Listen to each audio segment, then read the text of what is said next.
నిజాయితీకి నిలువెత్తు రూపం ఆర్ నారాయణమూర్తి గారి జీవిత కథ. తెలుగు సినిమా చరిత్రలో తక్కువ మంది మాత్రమే తన కళను ఒక ఆయుధంగా మార్చుకొని సమాజాన్ని మార్చాలని లక్ష్యంగా పెట్టుకుని ముందుకు సాగారు.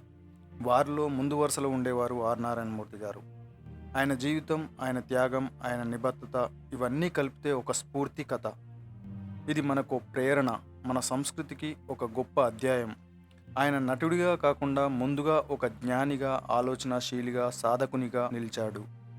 నటన అనేది తనకు వ్యాపారం కాదు, అది ఒక బాధ్యత అని భావించారు. ఒక స్పష్టమైన సిద్ధాంతాలతోనే సినీ పరిశ్రమలోకి అడుగుపెట్టిన ఆయన ఇప్పటికీ వాటికే కట్టుబడి ఉన్నారు. రైతులు, కార్మికులు, బడుగు బలహీన వర్గాల జీవితం పట్ల చింతనతోనే సాగే కథనాలే అతని సినిమాకు రూపం. కొంతకాలం క్రితం టాలీవుడ్లో పేరొందిన ఒక ప్రముఖ కమర్షియల్ దర్శకుడు తాను నిర్మించే భారీ బడ్జెట్ సినిమాలో ఒక కీలక పాత్ర కోసం నారాయణమూర్తి గారిని సంప్రదించారట. అందుకోసం ఆయనే స్వయంగా నారాయణమూర్తి గారి దగ్గరికి వచ్చారు కలవడానికి. ఆ దర్శకుడు బ్లాంక్ చెక్ని ఇచ్చి ఆయన ముందు ఉంచుతూ, మీకు నచ్చిన మొత్తం రాయండి మాస్టర్, ఇది మీ పాత్ర కోసం నేను కట్టే వెల కాదు, ఇది నా సినిమా గౌరవాన్ని నిలబెట్టే అవకాశం కోసం అని చెప్పారు. చెక్ మీద కోట్లు రాసుకునే అవకాశం ఆయనకు ఉండింది ఆ రోజు. ఒక్క సంతకం చేస్తే కోట్ల రూపాయల విల్లా, కారు, ఐశ్వర్యవంతమైన జీవితం క్షణాల్లో వచ్చేవి. అయితే ఆ దర్శకుని మాటలు విన్న నారాయణమూర్తి గారు ఓ చిరునవ్వు నవ్వి, నేను కమర్షియల్ సినిమాల్లో నటించను మిత్రమా, ఎందుకంటే నా కళ నా సమాజానికి సేవ చేయాలి, వ్యాపారం కోసం కాదు అని ఆయన సున్నితంగా తిరస్కరించారట. ఈ ఒక్క మాటలోనే ఆయన జీవితం మొత్తం ఉంది. విలువలు, సిద్ధాంతం, ఆశయపదం అన్నీ ఇందులోనే దాగి ఉన్నాయి. ఆయనకు తెలిసింది ఒక్కటే, ప్రజల బాధల గురించి మాట్లాడేలా సినిమాను మలచడం. దాంతో ఇక ఏం చేయలేక ఆ దర్శకుడు మూర్తి గారిని డబ్బుతో ఒప్పించలేం, అంత తేలికగా వంగే మనిషి కూడా కాదు అని ఆయన అక్కడి నుంచి వెళ్ళిపోయారట. 35కు పైగా సినిమాలు స్వీయ నిర్మాణం, దర్శకత్వంలో తీసిన వ్యక్తి. ఆ తీసిన సినిమాలన్నీ ఆ కాలంలో అన్ని సూపర్ డూపర్ హిట్లుగా నిలిచాయి. మరి ఎలాంటి వ్యక్తి, ఎలాంటి హోదాలో ఉంటారు, మన ఊహకే అందదు. ఎందుకంటే ఇయ్యాల రేపట్ల యూట్యూబ్లో నాలాంటోడు 10 వీడియోలు చేసి పేరు రాగానే, పైసలు రాగానే బంగ్లా, కార్ అని తిరుగుతుంటే అంత పెద్ద స్థాయిలో హీరో, దర్శకుడు, నిర్మాత పరిస్థితి ఎలా ఉంటుందో ఒక్కసారి ఆలోచించుకోండి. కానీ ఇక్కడ ఒకసారి పరిశీలిస్తే నారాయణమూర్తి గారు హైదరాబాద్లోని అమీర్పేట ప్రాంతంలో ఒక చిన్న హాస్టల్ గదిలో ఆయన జీవనం కొనసాగుతుంది. ఇది విన్నవారికి ఆశ్చర్యం కలిగించే విషయమే. ఎందుకంటే పైన చెప్పుకున్న విధంగా ఒక్కసారి కమర్షియల్ ప్రపంచంలో అడుగు పెడితే ఆయనకున్న పాపులారిటీతో కోట్లు సంపాదించవచ్చు, కార్లు, బంగళాలు, ఇలా విలాసవంతమైన జీవితం గడపొచ్చు. కానీ ఆయనకు విలాసం కన్నా విలువ ముఖ్యం అనుకున్నారు. తన జీవితంలో ఏనాడు ఆయన ఒక విల్లాలో కానీ, విలాసవంతమైన ఇంట్లో కానీ జీవించలేదు. కొందరు డబ్బు లేకపోతే భయపడతారు. నారాయణమూర్తి గారు డబ్బు చూస్తే భయపడతారు, తన లక్ష్యాన్ని మర్చిపోతానేమోనని. ఇప్పటి వరకు ఆయన తీసిన ప్రతి సినిమాలోనూ ఒక బలమైన సందేశం, ఒక సామాజిక అంశం ఉంటుంది. వ్యవస్థ మీద ప్రశ్నలు వేస్తాడు, శ్రామికుల పట్ల అన్యాయం గురించి గట్టిగా గొంతెత్తుతాడు. చలించిన గుండెతో తీయబడిన ప్రతి సినిమా ఆయన మనసులోని బాధ, కోపం, బాధ్యత, ప్రేమను అక్షరాలుగా సినిమా రూపంలో ప్రదర్శించాడు. అంతటి నిజాయితీ, అంతటి త్యాగం, అంతటి ప్రజాపక్షపాతం నారాయణమూర్తి గారిలో ఉంది కాబట్టే కుటుంబం వద్దనుకున్నాడు, పెళ్లి వద్దనుకున్నాడు. ఎందుకంటే తన లక్ష్యానికి ఈ బంధాలు ఎక్కడ అడ్డొస్తాయో అనే ఆవేదనతో. ఇక ఆయన చేసిన గొప్ప పనుల గురించి చూసుకుంటే, సంపద గలవారు ఎంతో మంది ఉంటారు, కానీ త్యాగశీలులు మాత్రం అరుదుగా ఉంటారు. ఆయనకు ఎన్నో అవకాశాలు వచ్చినా దాన్ని వదిలేసి ప్రజల పక్షాన నిలబడడం చిన్న విషయం కాదు. మనం చూస్తున్న నారాయణమూర్తి అనే అతను కేవలం నటుడు కాదు, ఒక ఉద్యమాత్మక కళాకారుడు. విశాఖపట్నంలో హుదూద్ తుఫాన్ సమయంలో జరిగిన ఒక సంఘటన ఆయన వ్యక్తిత్వానికి అద్దం పడుతుంది. తుఫాన్ అనంతరం అక్కడి ప్రజలకు తానేమైనా సాయం చేయగలనేమోననే ఉద్దేశంతో తాను ఒక మడత మంచాల లాడ్జిలో అద్దెకు దిగాడు. బయట వాతావరణం ఎలా ఉందో చూసి తన వంతు సాయం చేయడం కోసం బయటకు వెళ్లారు. వర్షం పడుతుంటే ఆయన నడుచుకుంటూ వెళ్లే క్రమంలో ఒక వ్యక్తి లిఫ్ట్ ఇస్తానన్నాడు. నాకు అవసరం లేదు మిత్రమా, లక్షల మంది ప్రజలు ఇలానే తడుస్తున్నారు, వాళ్ళతో పోలిస్తే నేనెంత అన్నాడు అతనితో. ఈ మాటలు ఒకసారి చదవగానే మన గుండె బరువెక్కుతుంది. ఎంత పెద్ద మనసు అతంది. అలా మాట్లాడగలిగిన మనిషి మన చరిత్రలో కొద్దిమంది మాత్రమే ఉంటారు. ఆయన మాటలు కాదు, ఆయన జీవితం ఉద్యమంగా మారింది. ఎన్ని పురస్కారాలు వచ్చినా అవే ఆయనకు గర్వకారణాలు అని అనుకోలేదేనాడు.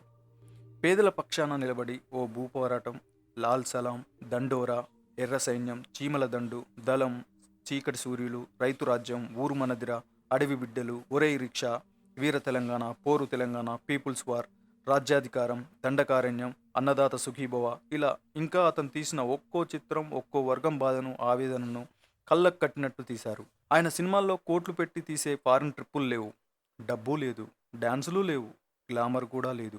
కానీ ప్రతి కథ వెనుక ఒక కన్నీటి గాథ ఉంటుంది. ఒక పేద మనిషి ఆశ ఉంది, విలువలు ఉన్నాయి, నిబద్ధత ఉంది, ఒక సామాజిక స్ఫూర్తి ఉంది, ప్రేక్షకులు మర్చిపోలేని ప్రశ్నలున్నాయి.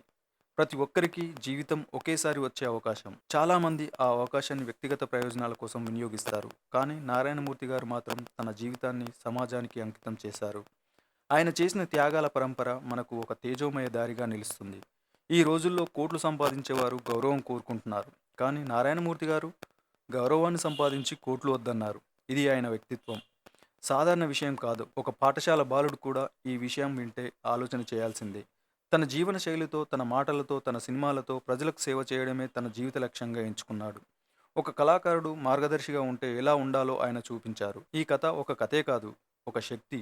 ఈ వీడియో చూసిన ప్రతి మనిషి తన జీవితంలో ఒక మార్పు తేవాలని తలచేలా చేస్తుంది. నారాయణమూర్తి గారు చూపించిన మార్గంలో మనం ఒకే ఒక్క అడుగు వేసినా అది సమాజానికి ఉపయోగపడుతుంది.